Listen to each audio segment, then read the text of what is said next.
தேவ சபையே, அன்பான தேவ ஜனங்களே, இந்த மாதமும் இங்கிருக்கிற ஒவ்வொருவரோடு கூட ஆண்டவர் சொல்லுகிற வார்த்தை இதுதான். மகனே, மகளே, என் சமூகம் உன்னோடு இருக்கும், என் சமூகம் உனக்கு முன்பாக செல்லும், என் சமூகம் உன் படிப்பில், என் சமூகம் உங்கள் தொழிலில், என் சமூகம் உங்களுடைய எதிர்காலத்தில், எல்லா விதங்களிலும் என் சமூகம் உனக்கு முன்பாக செல்லும் என்று கர்த்தர் வாக்கு கொடுக்கிறார். என் சமூகம் என்ற அந்த வார்த்தை ஆங்கிலத்தில் அருமையாக இருக்கிறது. மை பிரசன்ஸ், நான் இருப்பேன், நான் அங்கு இருப்பேன், நான் உனக்கு முன்பாக இருப்பேன், நான் உன்னோடு கூட இருப்பேன் என்று வாக்கு கொடுக்கிறார். இந்த காலை நேரத்தில் அன்பானவர்களே, ஆண்டவர் நம்மோடு கூட இருப்பதால், ஆண்டவருடைய சமூகம் நமக்கு முன்பாக இருப்பதால் இருக்கிற ஆசீர்வாதங்கள் என்ன? சில காரியங்களை மாத்திரம் உங்களோடு முன்வைக்க விரும்புகிறேன். ஆண்டவருடைய சமூகமும் ஆண்டவருடைய பிரசன்னமும் நம்மோடு கூட இருப்பதால் வருகிற ஆசீர்வாதங்கள் என்ன? யாத்திராகமத்தின் புஸ்தகம் 13ஆம் அதிகாரம் 21, 22 வசனங்கள் இப்படியாக சொல்கிறார்களே, ஆண்டவருடைய சமூகம், ஆண்டவருடைய பிரசன்னம் நம்மோடு இருப்பதால் வருகிற ஆசீர்வாதம் என்ன தெரியுமா? முதலாவது காரியம், அவர் நம்மோடு கூட இருக்கும்போது அவர் நம்மை நேர்த்தியாய் வழி நடத்துவார். வனாந்திர பாதையிலே இஸ்ரவேல் ஜனங்கள் வந்தபோது வெளிச்சம் இல்லை, பாதை தெரியாது, போராட்டங்கள், பிரச்சனைகள் இருக்கிற சூழல் நடுவே வேதம் அழகாய் சொல்லுகிறது, பகலிலே அவர்களுக்கு ஒரு மேக ஸ்தம்பமாய், இரவிலே அவர்களுக்கு ஒரு அக்கினி ஸ்தம்பமாய் கர்த்தர் அவர்களோடு கூடவே இருந்தார். இந்த காலை நேரத்திலும் இங்கிருக்கிற ஒவ்வொருவரையும் பார்த்து ஆண்டவர் சொல்லுகிறார், என் சமூகம் உங்களோடு இருக்குமானால், என் பிரசன்னம் நான் உங்களோடு இருக்கும்போது உங்களை வழி நடத்துவேன் என்ற வாக்குத்தத்தத்தை கர்த்தர் கொடுக்கிறார். அன்பு தேவ பிள்ளைகளே, என் வாழ்க்கையின் பயணம் கடினமாய் இருக்கிறதே, என் வாழ்க்கையின் திசை கரடு முரடாய் இருக்கிறதே, என்னால் நடக்கவே முடியலையே, நான் எப்படி இந்த பாதையில் கடந்து போவேன் என்ற கலக்கங்கள், கண்ணீர்கள் உங்கள் நடுவே இருக்கிறதா? ஆண்டவர் சமூகம் உங்களோடு இருக்கும்போது அவர் உங்களை வழிநடத்த வல்லவராய் இருக்கிறார். இஸ்ரவேல் ஜனங்களுக்கு போகிற பாதை தெரியாது, வனாந்திர பாதை, அவர்கள் திசை தெரியாது இருக்கிற இடம். ஆனால் பாருங்கள், தேவன் அவர்களோடு இருக்கும்போது அவர்களை வழி நடத்துகிறார். பாதை தெரியாத சூழல், பாதை தெரியாத பக்கங்கள், பாதை தெரியாத திசைகள், ஆனாலும் ஆண்டவர் சமூகம் அவர்களை வழி நடத்தினதா இருந்தது.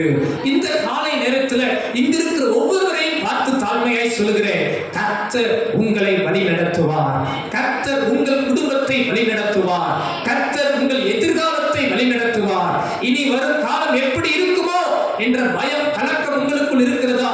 கர்த்தர் உங்களை வழிநடத்த வல்லவராய் இருக்கிறார். என் சமூகம் உனக்கு முன்பாக செல்லும் என்று வாக்கு கொடுத்த ஆண்டவர், அவர் நம்மோடு இருந்து நம்மை வழிநடத்துகிற தேவனாய் இருக்கிறார். எத்தனை பேர் அதை விசுவாசிக்கிறீர்கள்? அருகாமையில் இருக்கிறவர்களை பார்த்து சொல்றீங்களா? இயேசு உங்களை வழிநடத்துவார், இயேசு உங்களை வழிநடத்துவார். என்ன திட்டம், என்ன தீர்மானம், என்ன செய்வது என்ற குழப்பங்கள், கண்ணீர்கள் இருக்கிறதா? கர்த்தர் மேல் உங்கள் பாரத்தை வைத்து விடுங்கள். கர்த்தர் உங்களை வழிநடத்துவார். அவரால் எல்லாம் கூடும். நான் உனக்கு போதித்து நீ நடக்க வேண்டிய வழியை உனக்கு காட்டுவேன். உன்மேல் என் கண் வைத்து உனக்கு ஆலோசனை சொல்லுவேன். கர்த்தரிடத்தில் காரியத்தை ஒப்புவி, அவரே காரியத்தை வாய்க்க பண்ணுவார். அன்பு தேவ ஜனமே, அவர் சமூகம் நம்மோடு இருக்கிறதை மட்டும் உறுதிப்படுத்திக் கொள்ளுங்கள். அவர் பிரசன்னம் நம்மோடு இருப்பதை மட்டும் உறுதிப்படுத்திக் கொள்ளுங்கள். அவர் என்னை நேர்த்தியாய் நடத்துவார், அவர் என்னை கைவிடாமல் நடத்துவார். எனது மாலுமி இயேசு இருக்கும்போது எனக்கு பயம் இல்லை, எனது வாழ்க்கையை நடத்துகிறவர் என்னோடு இருக்கும்போது எனக்கு கலக்கம் இல்லை. அவருக்கு தெரியும் நான் எங்கே போக வேண்டும் என்று. எத்தனை பேர் அதை விசுவாசிக்கிறீங்க? என் வாழ்க்கை யாருக்கு தெரியும்? யாருக்கு தெரியும்? இயேசுவுக்கு தெரியும். எனக்கு தெரியாவிட்டா பரவாயில்ல, என் வாழ்க்கையை குறித்து எனக்கு கலக்கம் இல்லை. காரணம், அவர் என்னை நேர்த்தியாய் நடத்துவார். அவர் சமூகம் என்னோடு இருக்கும்போது இஸ்ரவேல் ஜனங்கள் போகிற வழி தெரியாவிட்டாலும் அவர்களுக்கு ஒரு நம்பிக்கை இருந்தது. பகலிலே எனக்கு ஒரு மேக ஸ்தம்பம், இரவிலே என் முன் ஒரு அக்கினி ஸ்தம்பம் இருக்கிறது. அந்த பிரசன்னம், அந்த சமூகம் என்னை நேர்த்தியாய் நடத்தும். உங்க வாழ்வில் பயணத்தில் நான் உங்களை உற்சாகப்படுத்துகிறேன். கர்த்தருடைய வார்த்தையை பற்றி கொண்டு அவர் சமூகம் உங்களோடு உங்களோடு இருக்குமானால் உங்களை அவர் நேர்த்தியாய் வழிநடத்த வல்லமையுள்ளவராய் இருக்கிறார். உபாகமத்தின் புஸ்தகம் 32ஆம் அதிகாரம் 12ஆம் வசனத்தை வாசிப்பீர்கள் என்றால், உபாகமம் 32ஆம் அதிகாரம் 12ஆம் வசனத்தை வாசியுங்கள். கர்த்தர் ஒருவரே அவனை வழி நடத்தினார், அந்நிய தேவன் அவரோடு இருந்ததில்லை. அன்பானவர்களே, கர்த்தர் ஒருவரே இஸ்ரவேல் ஜனங்களை வழிநடத்தினாராம். 9ஆம் வசனத்தில் வாசிக்கிறேன், நீங்கள் கவனியுங்கள். கர்த்தருடைய ஜனமே அவருடைய பங்கு, யாக்கோபு அவருடைய சுதந்திர வீதம். பாலான நிலத்திலும் ஊனையிடுதல் உள்ள வெறுமையான அவாந்தர வெளியிலும் அவர் அவனை கண்டுபிடித்தார், அவனை நடத்தினார், அவனை உணர்த்தினார், அவனை கண்மணியை போல் காத்தருளினார். கழுகு தன் கூட்டை கலைத்து தன் குஞ்சுகள் மேல் அசைவாடி தன் செட்டைகளை விரித்து அவைகளை எடுத்து அவைகளை தன் செட்டைகளின் மேல் சுமந்து கொண்டு போகிறது போல கர்த்தர் அவனை நடத்தினார். எப்படி நடத்தினார்? அவனை தெரிந்து கொண்டு, அவனை பிரித்தெடுத்து, அவனை கண்டுபிடித்து, அவனை உணர்த்தி, கண்மணி போல் காத்து, ஒரு கழுகு தன் குஞ்சுகளை தூக்கி சுமப்பது போல கர்த்தர் இஸ்ரவேல் ஜனத்தை வழி நடத்தினார். கரங்களை உயர்த்தி அல்லேலூயா சொல்லலாமா? தாய் தன் பாலகனை தூக்கி சுமப்பது போல உங்கள் ஆண்டவர் என் தேவன் நம் ஒவ்வொருவரையும் தூக்கி சுமக்கிறவராய் இருக்கிறார். அன்பு தேவ பிள்ளையே, அன்பு தேவ மகனே, மகளே, உங்கள் வாழ்வின் குழப்பங்கள், தடுமாற்றங்கள், தனிமையின் அனுபவத்தில் இருக்கிறீர்களா? ஆண்டவர் சமூகம் உங்களோடு இருக்கும் போது அவர் கொடுக்கிற வாக்கு, நான் உன்னை வழி நடத்துவேன் என்று கர்த்தர் வாக்கு கொடுக்கிறார். அன்பானவர்களே, உங்கள் எதிர்கால கேள்விகள், குழப்பங்கள் இருக்கலாம், என்ன செய்ய போகிறோம் என்ற தடுமாற்றங்கள் இருக்கலாம். என்னை யார் நடத்துவார்? எனக்கு யாருமே இல்லையே, என் தகப்பன் இல்லை எனக்கு துணையாய், என் தாய் எனக்கு துணையாய் இல்லை, எனக்கு நல்ல நண்பர்கள் இல்லை, எனக்கு பணம் இல்லை, எனக்கு படிப்பு இல்லை, எனக்கு எதுவும் இல்லை என்று கலங்கி நிற்கலாம். ஆனால் தாழ்மையாய் சொல்லுகிறேன், உங்களோடு கூட தேவ பிரசன்னம் இருக்குமானா, உங்களோடு கூட இயேசு இருப்பாரானா, நீங்கள் சிறு பிள்ளையாக இருக்கலாம், பெரியவர்களாக இருக்கலாம், இயேசு உங்களோடு இருப்பாரானா உங்களை முடிவு வரை வழிநடத்த இயேசு உண்மையுள்ள ஆண்டவராக இருக்கிறார். இயேசு ஜீவன் உள்ள ஆண்டவராக இருக்கிறார். இயேசு போதுமான ஆண்டவராக இருக்கிறார். விசுவாசிக்கிறவர்கள் நல்ல கரங்களை உயர்த்தி சத்தமா அல்லேலூயா சொல்லலாமா?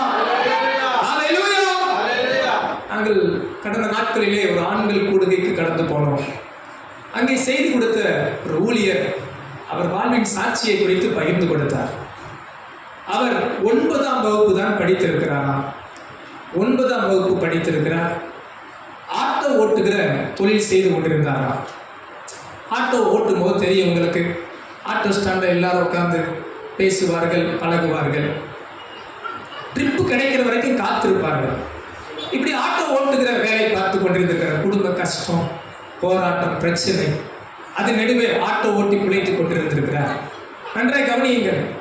அப்ப ஒரு குறி சொல்ற ஆளை அங்க வரத பார்த்துட்டு ஜோசியை கேட்கலாம். நீங்களாம் யாரும் போய் ஜோசியை கேட்கறாதீங்க, அவர் ரசிக்கப்படாத முன்னாடி ஜோசியை கேட்க போயிருங்க. ரசிக்கப்படாத போது ஜோசியை கேட்கலாம், டைம் பாஸ் ஆகணும்ல. இந்த ஆட்டோ ட்ரிப்பு கிடைக்கிற கொஞ்ச நேரத்தில் என்ன சொல்றாங்கன்னு கேட்போம் அப்படின்னு 5 நண்பர்கள் இருந்து அவங்க என்ன பண்ணிக்கிட்டு இருந்தாங்களாம். சரி, அவங்களை கூப்பிட்டு கேட்கலான்னு பார்த்தா ஒரு ஆளுக்கு ஜோசியம் சொன்னால், இப்போ நான் சொல்கிறது கிட்டத்தட்ட 30 வருஷத்துக்கு அடுத்து 35 வருஷம் நினைக்கிறேன், 2 ரூபாயா ஒரு ஆளுக்கு. எவ்வளோ? 2 ரூபா. இவங்ககிட்ட இருக்கிறதே 2 ரூபா. அப்போ எல்லாரும் பிளான் பண்ணாங்களாம், சரி 5 பேருக்கு என்ன பண்ணிடலாம், ஒரு 2 ரூபாய் கொடுத்து ஜோசியம் கேட்டுருவோம் அப்படின்னு சொல்லிட்டு அந்த அம்மாவை கூப்பிட்டு ஜோசியம் சொல்லுமா அப்படின்னாங்களாம். முதல் ஆளுக்கு சொல்லும்போது கொஞ்சம் போதும் மீதி இவருக்கு சொல்லுங்க அப்படின்னு 5 பேர் என்ன பண்ணுறாங்களாம், ஒரே 2 ரூபாயை வச்சு எல்லாருக்கும் ஜோசியம் கேட்டுருவோம் அப்படின்னு என்ன பண்ணுறாங்க. முதல் ஆளுக்கு ஜோசியம் சொன்னோடனே பாதி நிப்பாட்டிட்டு இவருக்கு கொஞ்சம் சொல்லுங்க அப்படின்னு அவரும் கேட்டாராம். போதும் இன்னும் இவருக்கு கொஞ்சம் சொல்லியிருக்கேன் அப்படின்னு அவரும் கேட்டாங்களாம். இப்படியே 4 பேர் கேட்டு கடைசி இவரு கடைசி இவருக்கு சொல்லிருங்க அப்படின்னு இந்த அம்மாவுக்கு புரிஞ்சிருச்சு. சரி, இவங்க என்ன பண்ண போறாங்க, நமக்கு 2 ரூபா கொடுத்து எல்லாரும் ஜோசியம் கேட்கணும்னு ஆசைப்பட்டிருக்கிறான் அப்படின்னு கோவப்பட்டுச்சா என்னன்னு தெரியல. அந்த ஆள் கையை பார்த்தனவே சொல்லிடுச்சா, நீ நாசமா போயிருவ, நீ உருப்பிட மாட்ட, நீ நல்லாவே இருக்க மாட்டேன் அப்படின்ட்டு அந்த அம்மா விரக்தியில சொல்லிச்சோ. கையை பார்த்துட்டு என்னமோ சொல்லி சொன்னாங்க, நமக்கு அது புரியல. ஏதோ சொல்லி நீ உந்த கை ராசி இருந்தா நீ எப்படி இருக்க மாட்ட, நல்லாவே இருக்க மாட்டேன் அப்படின்னு அந்த அம்மா சொல்லிடுச்சா. சோத்திரம். இந்த ஊழியக்கார் சொன்னார், 5 பேர் ஆட்டோ ஓட்டுனதுல 2 பேர் இறந்துட்டாங்களாம், 2 பேர் இன்னும் ஆட்டோ தான் ஓட்டுறாங்களாம். ஆனால் கர்த்தரை நான் ஏற்றுக்கொண்டபடியா, கர்த்தரை நான் அறிந்தபடியா, இன்றைக்கு நான் பல தேசங்களுக்கு ஆசீர்வாதமாக இருக்கும்படி என்னை ஒரு ஊழியராய் கர்த்தர் நிறுத்தியிருக்கிறார். கரங்களை தட்டி ஆண்டவர் நாமத்தை மகிமைப்படுத்தலாமா? அல்லேலூயா. கவனிங்க, பாஸ்டர் அந்த பாஸ்டர் குறித்து சொன்னார்கள், அவங்க சர்ச்சில் ரெஸ்ட் ரூம் மட்டும் 16 சென்ட் அளவாம். அவங்க சபையில் நமக்கு புரியணும்னா 3 கிரவுண்டு. அவங்க சர்ச்சோட எது ரெஸ்ட் ரூம்னா தெரியுமா? போய் படுத்து தூங்குற இடமா? சோத்திரம், அல்லேலூயா. அது மட்டும் எவ்வளவா? 14 சென்ட். சோத்திரம். படிப்பு இல்லை, திறமை இல்லை, பணம் இல்லை, ஆனால் இயேசு அவரை வழி நடத்தினார். இந்த காலை நேரத்தில் நான் உங்களை தாழ்மையாக உற்சாகப்படுத்துகிறேன். உங்கள் வாழ்க்கையில் இயேசுவின் சமூகம், இயேசுவின் பிரசன்னம் உங்கள் வாழ்க்கையில் நிரம்பி இருக்குமானா, உங்களுக்கு படிப்பு இல்லாமல் இருக்கலாம், திறமை இல்லாமல் இருக்கலாம், ஞானம் இல்லாமல் இருக்கலாம், பணம் இல்லாமல் இருக்கலாம், பலன் இல்லாமல் இருக்கலாம். உங்கள் எதிர்காலத்தை அறிந்த இயேசு ஒருவர் உங்களை வழிநடத்த போதுமானவராக இருக்கிறார். எத்தனை பேர் அதை விசுவாசிக்கிறீங்க? எத்தனை பேர் அதை ஏற்றுக்கொள்றீங்க? இயேசு என்னை வழிநடத்தினால் போதும் என்று எத்தனை பேர் சொல்றீங்க? அவர் சமூகம் என்னை வழிநடத்த வேண்டும் என்று எத்தனை பேர் விசுவாசிக்கிறீங்க? இந்த காலை நேரத்தில் அவர் சமூகம் உங்களை வழிநடத்த வல்லமையுள்ளதா இருக்கிறது. கரங்களை தட்டி ஆண்டவர் நாமத்தை மகிமைப்படுத்தலாமா? ஹல்லேலூயா. இரண்டாவது ஒரு காரியம் பார்க்கலாம். ஆண்டவர் சமூகம் நம்மோடு இருப்பதால் வருகிற ஆசீர்வாதம் என்ன? நெகேமியாவின் புஸ்தகம் 9ஆம் அதிகாரம் 20-21 வசனத்தை சேர்ந்து வாசிப்போம். நெகேமியா 9ஆம் அதிகாரம் 20-21 வசனம். பழைய ஏற்பாட்டிலே 615வது பக்கம். பழைய ஏற்பாட்டிலே 615வது பக்கம். வாசிக்கலாமா? எல்லாரும் சேர்ந்து வாசிப்போம். அவர்களுக்கு அறிவை உணர்த்த உம்முடைய நல் ஆவியை கட்டளையிட்டீர். அவர்கள் வாய்க்கு உம்முடைய மன்னாவை அருளி அவர்கள் தாகத்துக்கு தண்ணீரை கொடுத்தீர். இன்னும் எடுக்கலையோ? எல்லாரும் எடுத்தீங்களா இல்லைங்களா? சோத்திரம். 615ஆம் பக்கம் சேர்ந்து வாசிக்கலாமா? எல்லாரும் சேர்ந்து. நெகேமியா 9:20-21 சத்தமா வாசிங்க பார்க்கலாம். அவர்களுக்கு உணர்த்த உம்முடைய நல் ஆவியை கட்டளையிட்டீர். அவர்கள் வாய்க்கு உம்முடைய மன்னாவை அருளி அவர்கள் தாகத்துக்கு தண்ணீரை கொடுத்தீர். இப்படி 40 வருஷமாக வனாந்தரத்தில் அவர்களுக்கு ஒன்றும் குறைவுபடாத படிக்கு அவர்களை பராமரித்து வந்தீர். அவர்கள் வஸ்திரங்கள் பழமையாக போகவும் இல்லை, அவர்கள் கால்கள் வீங்கவும் இல்லை. ஆமென் சொல்லுங்க. அல்லேலூயா. அவர் நம்மோடு கூட இருக்கும்போது, அவர் சமூகம் நம்மோடு கூட இருக்கும்போது, அவர் பிரசன்னம் நம்மோடு கூட இருக்கும்போது, வேதம் சொல்லுகிறது நமது குறைவை நிறைவாக்க வல்லவராய் இருக்கிறார். இஸ்ரவேல் ஜனங்கள் வனாந்தரத்தில் வந்தபோது உழைப்பு இல்லை, விதைப்பு இல்லை, அறுவடை இல்லை, ஆகாரங்கள் இல்லை. கர்த்தரே அவர்கள் குறைவை எல்லாம் நிறைவாக்கினார். வானத்திலிருந்து மன்னாவை தந்தாராம், தாகத்துக்கு தண்ணீரை கொடுத்தாராம்.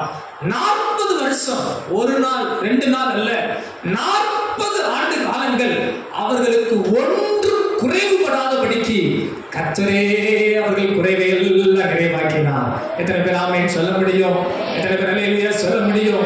எத்தனை பேர் விசுவாசிக்கிறீங்க? அவர் சமூகம் என்னோடு இருக்கும்போது, அவர் பிரசன்னம் என்னை நடத்தும் போது என் குறைவை எல்லாம் நிறைவாக்க அவர் வல்லவராக இருக்கிறார். என் குறைவு நிறைவாகும், என் தேவைகள் சந்திக்கப்படும்.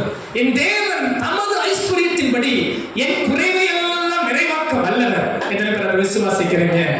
இன்னைக்கு பல நேரங்களில் நம்ம பிரச்சனை என்னன்னா, தேவனை தேடுவதை விட்டுவிட்டு தேவைகளை அதிகம் பார்த்துடுறோம். தேவைகளை அதிகம் நம்ம யோசிக்க ஆரம்பிச்சிடுறோம். குறைவுகளையே அதிகம் பார்க்கிறோம்.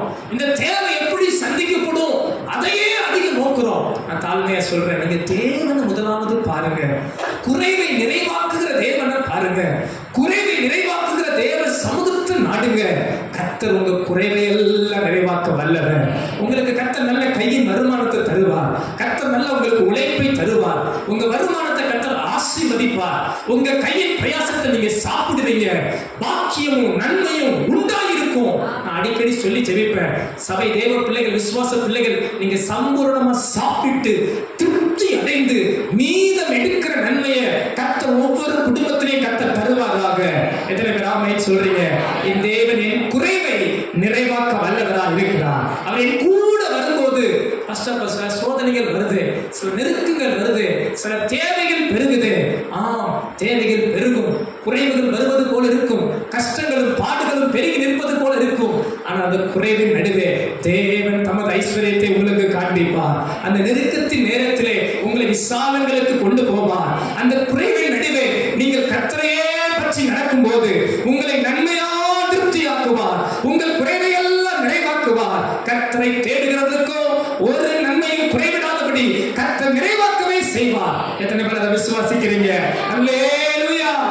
உபாகமத்தின் புஸ்தகம் 2ஆம் அதிகாரம் 7ஆம் வசனம் அழகா எங்கே மோசே சொல்லுகிறார் பாருங்கள். உபாகமத்தின் புஸ்தகம் 2ஆம் அதிகாரம் 7ஆம் வசனத்தை பார்க்கலாமா? உபாகமம் 2ஆம் அதிகாரம் 7ஆம் வசனம்.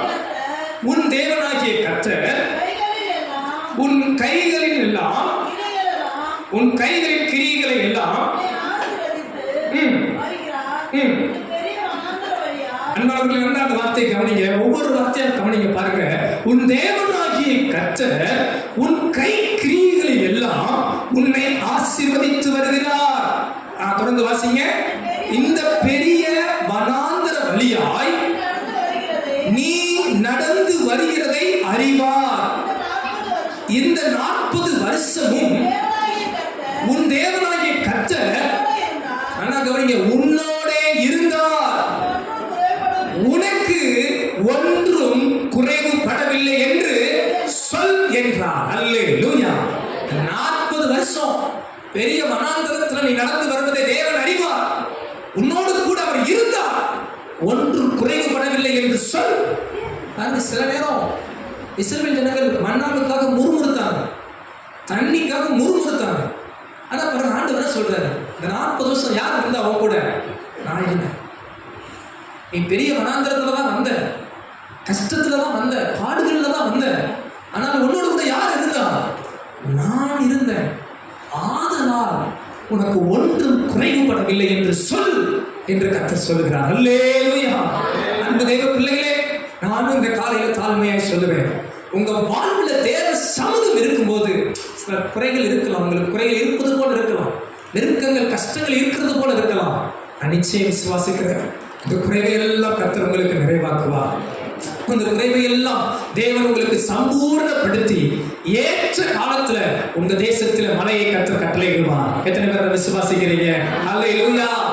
இந்த ஊழிய பாதையில நான் வந்த நாள் இருந்து தாழ்மையாய் சொல்லுகிறேன், சிறுமையில இருந்திருக்கிறேன், கொஞ்சம் வருமானத்தில் நான் இருந்திருக்கிறேன். இந்த மட்டும் என்னை ஆண்டவர் நடத்தின வழிகள் ஆச்சரியங்களும் அதிசயங்களுமே. கர்த்தர் குறைவை எல்லாம் நிறைவாக்கினார். ஆனா அதுக்காக நீங்க ஆடம்பரமா இருக்குன்னு நான் சொல்லலை. சில வருமானத்தை மிஞ்சி ஆடம்பரமான வாழ்க்கை வாழ்வார்கள். இல்லை அன்பானவர்களே, உங்க வருமானத்தை மிஞ்சி ஆடம்பர வாழ்க்கையை நினைக்காதீங்க. உங்க வருமானத்துக்கு மிஞ்சி செலவு செய்ய நினைக்காதீங்க. உங்களுக்கு உண்ணவும் உடுக்கும் இருந்தால் போதும் என்று நினைங்கள். போதும் என்ற மனதுடனே கூடிய தேவ பக்தி மிகுந்த ஆதாயம். இன்றைக்கு அநேக தேவ பிள்ளைகள் ஏன் பலவித பண நெருக்கடி, கடன் நெருக்கடியில் மாட்டிக்கிறாங்க தெரியுமா? தேவையில்லாத ஆடம்பர எண்ணங்கள், ஆடம்பர வாழ்க்கையை வாழ்வது. மற்றவர்களை பார்த்து அவன் கார் வாங்கிட்டான், நானும் கார் வாங்குவேன். அவன் பெரிய பங்களா வாங்கிட்டான், நானும் பெரிய பங்களா வாங்குவேன். அவன் வேற என்ன சொல்றது எனக்கு ஒண்ணு. அவன் தங்கம் வாங்கிட்டான், நானும் தங்கம் வாங்குவேன். வேற என்னென்ன வாங்குவீங்க?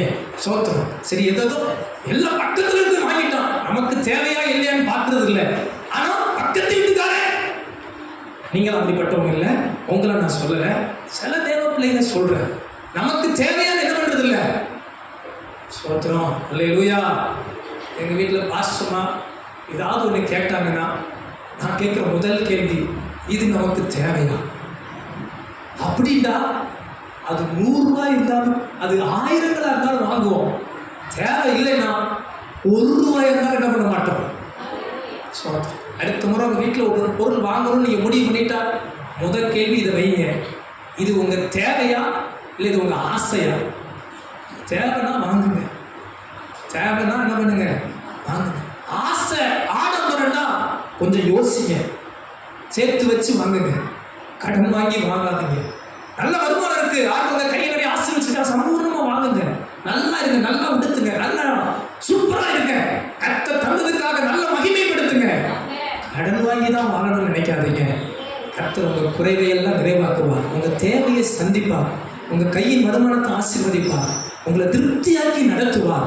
ஆனால் நீங்கள் ஞானம் இல்லாமல் குறைவுபட்டு கஷ்டப்பட்டு கலங்கி தவிக்காதீங்க. கர்த்தர் நமக்கு நல்ல ஞானத்தை கொடுத்திருக்கிறார். எத்தனை பேர் அதாமதை அல்லேலூயா சொல்ல முடியும்? அல்லேலூயா சொல்லுங்க. என் தேவனின் குறைவையெல்லாம் நிறைவாக்குவார். எத்தனை பேர் விசுவாசிக்கிறீங்க? என் கையின் வருமானம் ஆசீர்வதிக்கப்படும். நல்ல கையை ஊற்றி வேலைக்கு போறவங்க சொல்லுங்க, இந்த மாதம் என் கையின் வருமானத்தை கர்த்தர் ஆசீர்வதிப்பார். எனக்கு நல்ல சம்பாதிக்கத்தக்க பலனை தருவார். என் தேவைகளை எல்லாம் சந்திப்பார். அல்லேலூயா. என் தேவன் என் குறைவை எல்லாம் நிறைவாக்க வல்லவரா இருக்கிறார். அல்லேலூயா, அல்லேலூயா. அந்த வருமானம் வந்தோடனே ஊன் செலவு பண்ணிடாதீங்க. இந்த நீ முதல்ல ஜெபம் பண்ணுங்க. முதல்ல கர்த்தருக்கு ஒரு பங்கை எடுத்து வைங்க. அதை கனமா செய்யுங்க. கர்த்தருடைய ஆலயத்துக்கு கொண்டு வாங்க. அதை கனமா செஞ்சு பாருங்க. ஆமென். அந்த கர்த்தருடைய பங்குன்னு ஒரு பிரதிஷ்டை பண்ணி அதை ஜெபம் பண்ணி ஊழியத்துக்கு என் பங்கு என்று, என் கடமை என்று அதை செலுத்தி அடுத்து நீங்க செலவு பண்ணி பாருங்க. உங்க வாழ்வுல பெரிய காரியங்களை கர்த்தர் காண பண்ணுவார். அதை கர்த்தருக்கு ஆலயத்துக்கு பண்டக சாலைக்கு கொண்டு வரணும். ஆலயத்துக்கு கொண்டு வந்து செலுத்தி பழகுங்க. ஜெபத்தோடு செலுத்தி பழகுங்க. உங்களுக்கு ஒவ்வொருவரும் என் தேவன் என் கையின் பிரயாசத்தை ஆசீர்வதித்தார். என் வருமானத்துல என் உழைப்புல நான் கர்த்தருக்கு கொடுக்கிறேன், நன்றி விலையத்தோடு கொடுக்கிறேன் என்று நீங்கள் கர்த்தருக்கு என்று செலுத்தி பாருங்கள். கர்த்தர் உங்களை நிறைவாக்க வல்லவரா இருக்கிறார். அல்லேலூயா. ஒரு சாட்சியை உங்களுக்கு நான் சொல்ல விரும்புகிறேன். ஒரு பாஸ்டர் சொன்ன சாட்சி. ஒரு நாள் அவங்க சர்ச்சில் இருந்த ஐயா மரித்து போனார். அவர் மரித்து போனதினால் அடக்க ஆராதனையின் காரியங்கள் ஒழுங்குபடுத்தப்படுகிறது. அவங்க பையன் ஃபாரின்ல இருந்தார். ஃபாரின்லேருந்து வர வரைக்கும் காத்திருந்து அவர் வந்து விட்டார். அடக்க ஆராதனை நேரம் அவங்க சரீரத்தை கனமாய் அடக்கம் பண்ணுகிற வேலை. அப்போது அந்த பையன் தன் அப்பாவை குறித்து ஒரு சாட்சி சொன்னார். இந்த சாட்சியை கேட்டு அந்த பாஸ்டர் பிரமித்து விட்டார். அந்த சாட்சி எனக்கும் என் உள்ளத்தை ரொம்ப தொட்டது. அதனால் உங்களோடு பகிர்ந்து கொள்ள விரும்புகிறேன். பாருங்கள், தன் சொந்த தகவல் மறித்து அடக்கம் பண்ணுகிற வேலை தன் பிள்ளை சொல்லுகிற சாட்சியை பாருங்கள். அவர் அழகாய் சொன்னார், நாங்கள் ஒரு கஷ்டப்படுகிற குடும்பம். எங்க அம்மா அப்பா சாதாரண ஒரு மிடில் கிளாஸ் ஃபேமிலி. எங்க வீட்டில் 2 பிள்ளைகள். அவங்க அக்காவும் யாரோ சம்திங் தெரியல, 2 பேர். எங்க அப்பா ஒரு சாதாரண வேலை பார்த்தார். அவர் வேலைக்கு போய் அந்நாட்களிலே, அவர் சொன்னது அப்ப இருந்து பல ஆண்டுகள் இருக்கும், அந்நாட்களில் அவர் வேலைக்கு போய் வரும்போது மாதம் சம்பளம் கொடுத்துட்டு அப்பெல்லாம் கவரில் தான் கொடுப்பாங்க. இப்பெல்லாம் நல்லா ஆன்லைன் வந்துருச்சு, டிரான்சாக்ஷன் வந்துருச்சு. அப்போ அந்த கவரில் கொடுத்த உடனே அவங்க வாடகை வீட்டில் தான் இருந்திருக்கிறாங்க. அந்த அம்மாவும் ஐயாவும் என்ன பண்ணுவாங்களோ, அவங்க அப்பா அம்மா 2 பேரும் அந்த கவரை வச்சு பெட்டில் வந்து வச்சிருவாங்க அவங்க கணவர். அவங்க அம்மாவும் வந்துடுவாங்க. 2 பேரும் அந்த கவரில் கை வச்சு ஜெபம் பண்ணுவாங்க. 2 பேரும் அந்த மாதத்தின், ஆண்டவரே இந்த மாதம் முழுவதும் உழைப்பதற்கு எனக்கு பலன் தந்தீங்க, வருமானம் கொடுத்தீங்க, நன்றி ஆண்டவர். 2 பேரும் அந்த சம்பளத்தில் கை வச்சு ஜெபம் பண்ணுவாங்க. ஜெபம் பண்ணி முடிச்சோன்னையும் அவங்க அம்மா ஒரு கவர் எடுத்து வருவாங்களாம். முதல்ல கர்த்தருக்கு தசமபாகத்தை எடுத்து வைப்பாங்களாம். ஒரு பங்கு எடுத்து வைப்பாங்க. இன்னொரு கவர் எடுத்து வருவாங்களாம். அதை அந்த வாடகை வீட்டுக்கு வாடகை கொடுக்கறதுக்கு எடுத்து வச்சிருவாங்களாம். மீதி பணத்துல தான் அவங்க குடும்பத்தை நடத்துவாங்களாம். இது 1 நாள் 2 நாள் கதையல்ல. அவர் பார்த்த நாளெல்லாம் இப்படிதான் அவங்க வீட்டில் நடக்குமா. அவர் சிறு வயதிலிருந்து இளம் வயது வரை அவங்க வீட்டை விட்டு அவர் கடந்து படிப்பு வேலைக்கு போகிற நாளளவும் இதை ஒவ்வொரு மாதமும் இதை பார்த்தார். எங்க அப்பாவும் அம்மாவும் இதை செய்கிறதை நான் பார்த்தேன். அப்படி சொல்லிட்டு ஒரு காரியத்தை சொன்னார். இன்றைக்கு வரைக்கும் எங்க அப்பா ஒரு நபர்கிட்டையும் 1 ரூபா கடன் வாங்கினதில்லை. எங்க அம்மாவும் அப்பாவும் 1 ரூபா கூட யார்ட்டையும் கடன் வாங்கினதில்லை. அவங்க முதிர் வயதான பின்னாடி கூட எங்கிட்ட கூட காசு தாங்கன்னு கேட்டதில்லை. இன்னைக்கு நாங்கள் 2 பேரும் நல்லா இருக்கிறோம். இன்னைக்கு நான் ஃபாரின்ல நல்ல வேலை பார்க்குறேன், கை நிறைய சம்பாதிக்கிறேன். இதுக்கு காரணம் என் தகப்பனும் தாயும் பண விஷயத்தில் சின்ன வயது எளிமையாக இருந்த நாட்களில் கூட கர்த்தருக்கு உண்மையாக இருந்து ஆண்டவர் சமூகத்தை நாடி அதையும் கூட கனம் பண்ணி சின்ன காரியத்திலிருந்து கூட அவங்க கவனமாக செயல்பட்டாங்க. கர்த்தர் இன்றைக்கு எங்களை எவ்வளவோ பெரிய நிலைமைக்கு ஆசீர்வதித்து வைத்திருக்கிறார். அல்லேலூயா, அல்லேலூயா. நல்ல ஒரு சாட்சி பார்த்தீங்களா? ஒரு தேவ மனிதன் மரண படுக்கையில் அவங்க பிள்ளை அவங்க அப்பாவை குறித்து என்ன ஒரு அருமையான சாட்சி. நம்மை குறித்து நம்ம குடும்பத்தில் எப்படிப்பட்ட சாட்சியை சொல்லுவாங்க. நம்ம தேவ பக்தியை குறித்து, நமது தேவ விசுவாசத்தை குறித்து, நம்ம ஊழிய வாஞ்சையை குறித்து நமது குடும்பத்தார் இப்படிப்பட்ட சாட்சியை சொல்வார்கள். அன்பு தெய்வ பிள்ளைகளே, உங்கள் பண விஷயத்தில் கர்த்தர் உங்களை ஆசீர்வதிக்க வல்லமை உள்ளவர். கொஞ்சத்துல உண்மையா இருந்தால் அநேகத்துல உன்னை அதிகாரியாக தேவன் வல்லவராக இருக்கிறார். உண்மையுள்ள மனுஷனை தேவன் பரிபூர்ண ஆசீர்வாதங்களுக்கு கொண்டு செல்ல வல்லமையுள்ளவராக இருக்கிறார். ஆண்டவர் சமூகம் உங்களோடு இருக்கும்போது நான் நிச்சயம் சொல்லுவேன், உங்க குறைகளை எல்லாம் கர்த்தர் நிறைவாக்குவார். அல்லேலூயா. நான் செய்யறது தான் உங்களுக்கு சொல்றேன். நான் கர்த்தருக்கு கொடுத்ததுல குறைவுபட்டதில்லை. கொடுக்க கொடுக்க என்னை தேவன் நிறைவாகவே வைத்திருக்கிறார். நான் திரும்பி பார்க்கிறேன், என்னை ஆண்டவர் படிப்படியா பல காரியங்கள் என்னை ஆச்சரியமாய் நடத்தி வந்ததை நினைத்து கர்த்தரையே துதிக்கிறேன். நானும் தாழ்மையா சொல்லுவேன், உங்க தலைமுறையவே தேவன் ஆசீர்வதிக்க வல்லவராக இருக்கிறார். நீங்க சாதாரணமானவர்கள் அல்ல. தேவன் உங்களை முன்குறித்திருக்கிறார். தேவ சமூகம் உங்களோடு இருக்கிறபடியா நிச்சயம் நான் சொல்ல முடியும், தேவன் தாமே உங்க குறைவுகள் எல்லாம் நிறைவாக்குவார். நினைக்காதீங்க, ஏதோ உங்களுக்கு வேலை இருக்கிறனால தான் நீங்க சாப்பிடணும்னு நினைச்சுக்காதீங்க. ஏதோ உங்களுக்கு வருமானம் வரனால தான் நீங்க பிழைக்கிறீங்கன்னு நினைச்சிடாதீங்க. உங்களுக்கு வேலையே இல்லாட்டியோ கர்த்தர் உங்களை நடத்துவார். எத்தனை அந்த விசுவாசம் இருக்கு?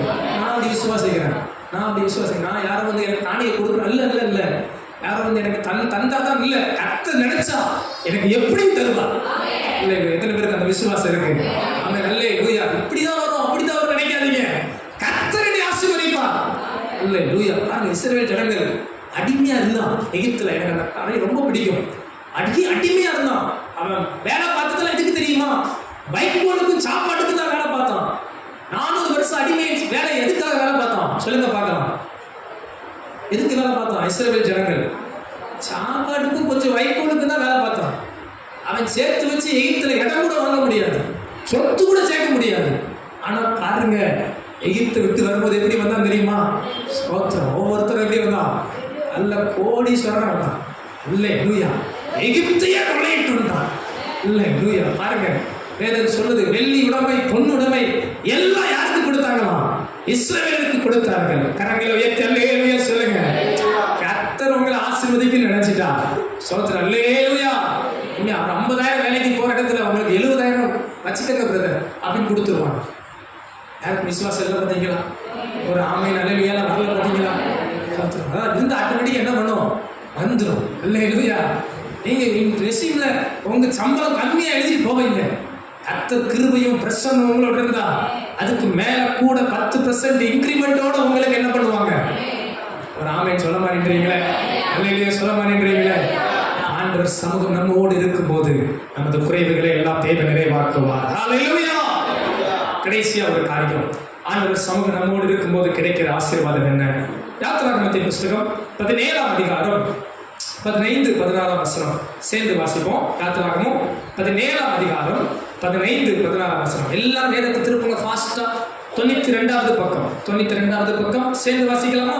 யாத்திராகமம் 17-15-16 வசனம்.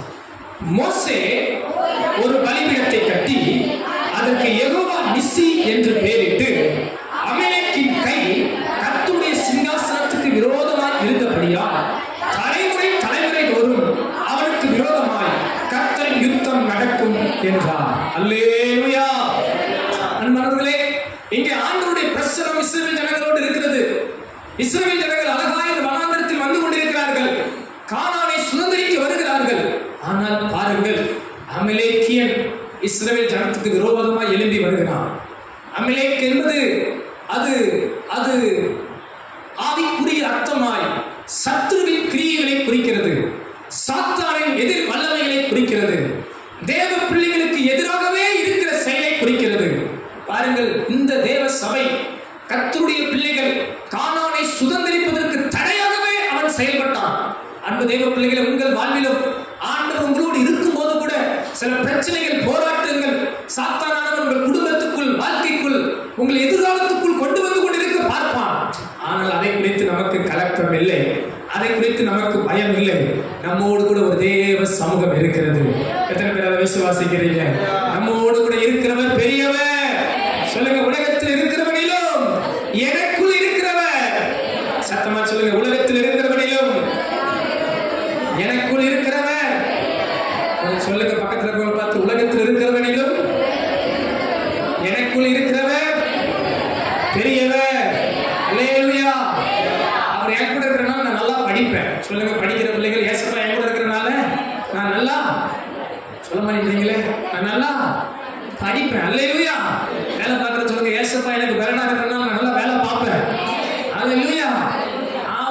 ஏசப்பா எங்க குடும்பத்துக்குள்ள இருக்கிறனால எங்க குடும்பம் நல்லா இருக்கும். சத்துரு வெள்ளம் போல வந்தாலும் எனக்கு ஒரு ஆண்டவர் இருக்கிறார், அவன் செய்யக்கூடிய ஏந்துவான். கர்த்தர் நம்மோடு இருப்பதால் கிடைக்கிற ஆசீர்வாதம் என்ன தெரியுமா? அவர் நமக்கு ஜெயம் கொடுக்கிறவரா இருப்பார். மோசே அங்க அழகான ஒரு பெயரை சொல்கிறார், யெகோவா நிசி, அவர் எனக்கு ஜெய கொடியானவர். அன்பு தேவ பிள்ளைகளே, கர்த்தருடைய சமூகம் உங்களோடு இருக்குமானா சொல்லுங்க, தோல்வி எனக்கு இல்லை, நான் தோற்று போவதில்லை. எத்தனை பேர் விசுவாசத்தோடு சொல்றீங்க? நீர் என்னோடு இருக்கும்போது என்னாலும் வெற்றி வெற்றியே. கையை கட்டி பாடலாமா? நீர் என்னோடு இருக்கும்போது என்னாலும் வெற்றி வெற்றியே. சத்தமா பாருங்க, நீர் என்னோடு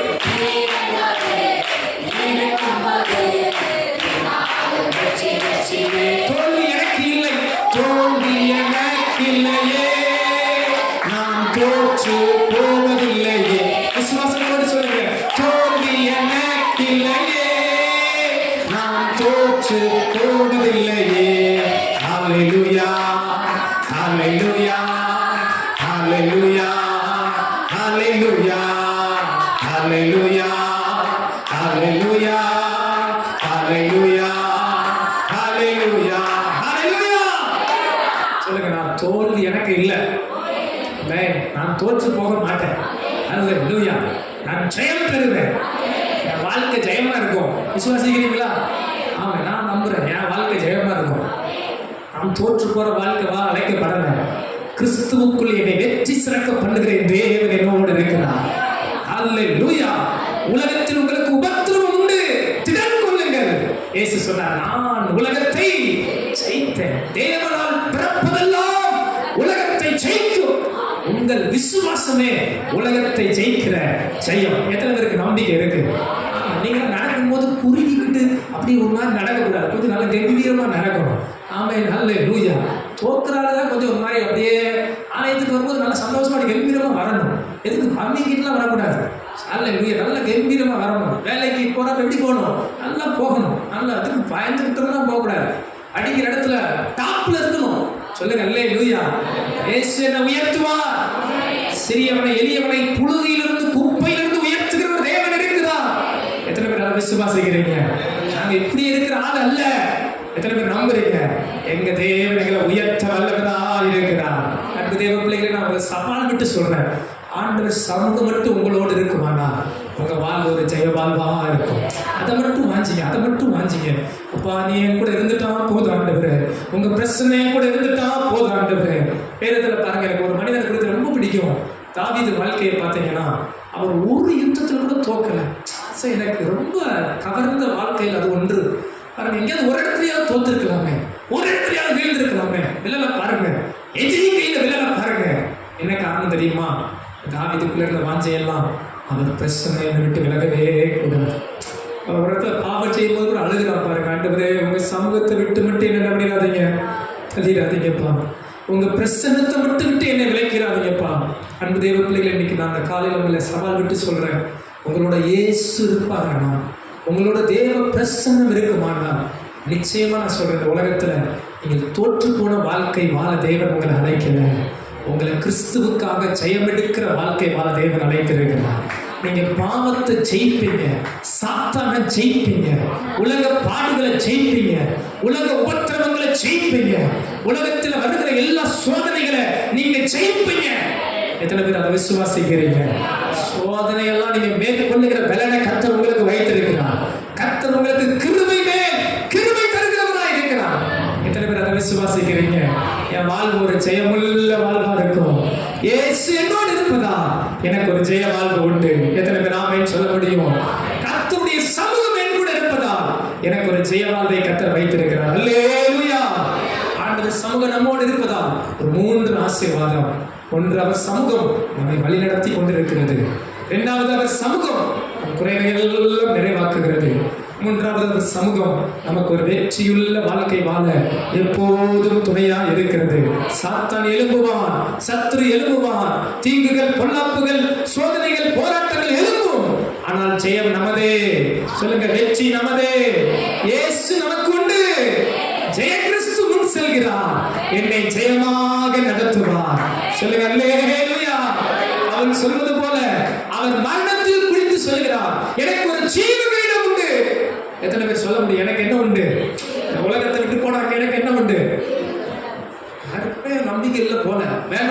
எல்லாம் எனக்கு கொடுத்துருங்க. சோத்திரம். அல்லேலூயா. சொல்லுங்க, அங்க போனா எனக்கு என்ன உண்டு? ஜீவன். யாருக்கு கிரீடம் கிடைக்கும்? ஜெயிக்கிறவங்களுக்கு தான் கிடைக்கும். எல்லா சபையை குறித்து ஆண்டவர் சொல்லுகிறார், ஜெயம் கொள்ளுகிறவன் எவனோ, ஜெயம் கொள்ளுகிறவன் எவனோ. 7 சபைக்குமே சொல்றார், ஜெயம் கொள்ளுகிறவன் எவனோ. இங்க இருக்கிறவங்களை பார்த்து சொல்றேன், நீங்க ஜெயம் கொண்டா உங்களுக்கு அங்க உண்டு. ஜெயிக்க வைக்கிறவர் அவரே, ஜெயத்தை தருகிறவர் அவரே. அல்லேலூயா. சொல்லுங்க, அவர் என் கூட இருக்கும்போது என்ன உண்டு? வெற்றி உண்டு. ஆனால் நமக்கு தேவையான ஒன்று தேவ சமூகம். இந்த மாதம் நீங்க தேவ சமூகத்தை அதிகமா நாடுங்க. ஆண்டவர் பிரச்சனை உங்களோட இருக்கணும்னா 3 காரியம் வார்த்தையா சொல்லி முடிக்கிறேன். அவர் சமூகத்தை வாஞ்சிங்க. நீங்கள் கர்த்தரோடு இருந்தால் கர்த்தர் உங்களோடு இருப்பார். நீங்கள் அவர்களை விட்டு விட்டால் அவர் உங்களை விட்டு விடுவார். நீங்கள் கர்த்தரோடு இருக்கும்போது அவர் சமூகம் உங்களோடு இருக்கும். 2வது, பாவம் இருந்தால் பரிசுத்தமுள்ள தேவன் இருக்க மாட்டார். ஆண்டவருக்கு பிரியமில்லாத பாவம் நம்மை விட்டு தூரமாக வேண்டும். 3வது, அவருக்கு கீழ்ப்படிந்தால், அவர் சத்தத்துக்கு செவி கொடுத்தால் அவருக்கு பிரியமான ஜனமாக இருப்பீர்கள். 3 காரியங்களை மட்டும் வாழ்நாள் எல்லாம் கடைபிடிங்க. தேவ சமூகத்தை அதிகமாக நாடுங்க. தேவனோடு இருங்க. தேவன் உங்களோடு இருப்பார். பாவத்துக்கு விலகி ஓடுங்க. பரிசுத்தமுள்ள தேவன் உங்களோடு இருக்கிறார் என்பதை மறந்துடாதீங்க. நீங்களும் நானும் பிரதிஷ்டை பண்ணப்பட்டவர்கள். நீங்களும் நானும் தெரிந்து கொள்ளப்பட்ட ஆசாரிய கூட்டம். மறந்துடாதீங்க. பழைய ஏற்பாட்டு காலத்தில் ஆசாரியன் எங்கேயும் போவதற்கு அனுமதி அல்ல. ஆசாரியன் பழைய ஏற்பாட்டுக்கால ஆசாரியன் செத்த வீட்டுக்கு கூட போக அனுமதி இல்லை. சொந்த உறவுக்காரன் மட்டும்தான் அவன் போகணும். அப்ப கூட அவன் தன்னை பரிசுத்தப்படுத்திக் கொள்ள வேண்டும். அதெல்லாம் ஆவிக்குரிய அர்த்தமா யோசித்து பாருங்க. புதிய ஏற்பாட்டு ஆசாரிய கூட்டம்னா தேவன் விரும்பாத எந்த அசுத்தமான இடத்துக்கு கூட நீங்க போகக்கூடாது. துன்மார்க்கனுடைய ஆலோசனை நடவாதே, பாவிகள் வெளியே நில்லாதே, பரியாசக்காரன் உட்காரும் இடத்தில் உட்காராதே. பரிசுத்தத்தை காத்துடுங்க. கடைசியா கர்த்தருடைய சத்தத்துக்கு கீழ்ப்பிடிந்து நடங்க. அவர் சமூகம் உங்களை விட்டு விலகாதிருக்கும். அவர் பிரசன்னம் உங்களோடு கூட இருக்கும். நீ சிறு பிள்ளைகளா இருக்கலாம், வாலிப பிள்ளைகளா இருக்கலாம், பெரியவரா இருக்கலாம். ஆண்டவர் சமூகம் உங்களை விட்டு என்றென்றும் விலகாது. கண்களை மூடி ஜெபம் பண்ணுவோமா? எத்தனை பேர் அந்த சமூகத்தை வாஞ்சித்து கேட்குறீங்க? இன்றைக்கு எனக்கு அந்த சமூகம் வேணும்னு எத்தனை பேர் சொல்றீங்க? அந்த சமூகம் என்னை நடத்தணும்னு எத்தனை பேர் விரும்புறீங்க? அப்படி எல்லாரும் கண்களை மூடி ஆண்டவர்கிட்ட கேளுங்க, அப்பா உங்க சமூகம் எனக்கு வேணாண்டவரே. நீங்க தான் ஜெபிக்க போறீங்க. ஒரு சிலருங்க நல்லா கண்ண மூடி நல்லா ஸ்தோத்திரத்தோடு ஜெபம் பண்ணுங்க. அப்பா நல்லா ஜெபிப்போமா? இயேசுவின் நாமத்துல கர்த்தருடைய சமூகம் உங்களை ஆசீர்வதிப்பதாக. ஸ்தோத்திரம் ஸ்தோத்திரம் ஸ்தோத்திரம் ஸ்தோத்திரம். நல்லா ஜெபிப்போம். ஒரு சில நிமிடம் நல்லா கண்ண மூடி ஆண்டவர்